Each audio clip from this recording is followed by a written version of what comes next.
describe to us then, please, the sort of the options for communication then after a laryngectomy? I think it's a natural follow-on from the first question.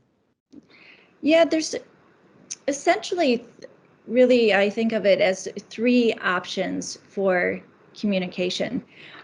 One is called esophageal speech.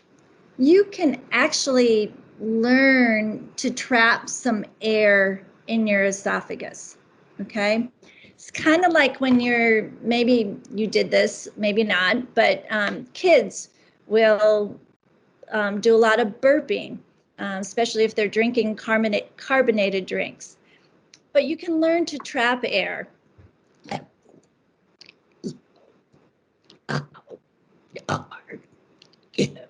So you learn to inject the air into the esophagus, relax the upper esophageal sphincter, which creates a vibratory source, a sound wave, and then you produce speech. It's great in many ways because there's no products, no devices. You're actually using your body as an instrument for talking. The downside is that it can be pretty difficult to learn how to do. You have to practice it to really get good at it. It helps to have a good teacher, although there are some wonderful YouTube videos online that can help you learn how to do this. The other downside is that even some people who really practice it or try to learn it can never quite get it to work on a real functional basis. So I still highly recommend people try it, even if you can get just a few phrases out where you don't have your device or having issues with other options. So yeah, normally when the wife asks you a question, when your answer full, so you sometimes yes, no, thank right. you. Yeah, Exactly. Right. Yeah, it's so nice to have that hands-free, not dependent upon any device to answer some questions. There's another option. A general term is artificial larynx. There's different kinds. There's one like a pneumatic that this goes into your mouth and you use the air from the lungs by covering the stoma with this.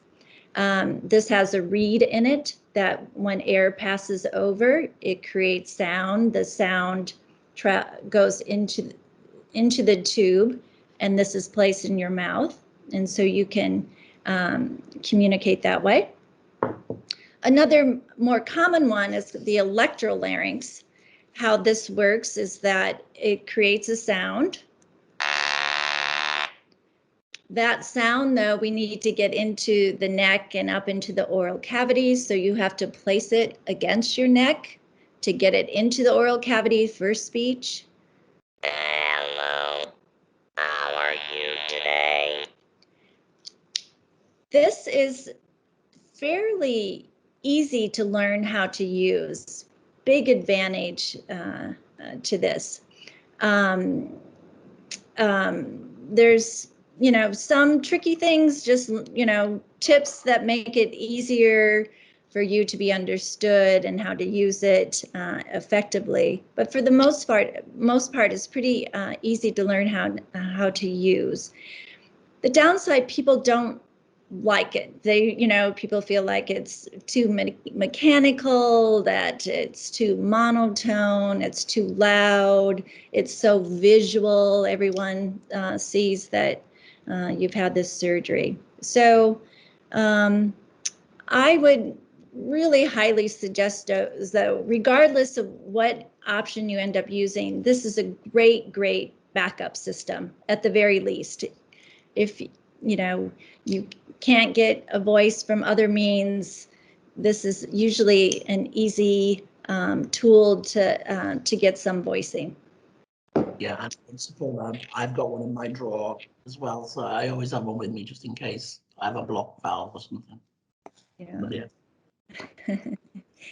And the third option, as you know, because you're using it, is the TEP, which is It stands for tracheoesophageal puncture, which is the procedure.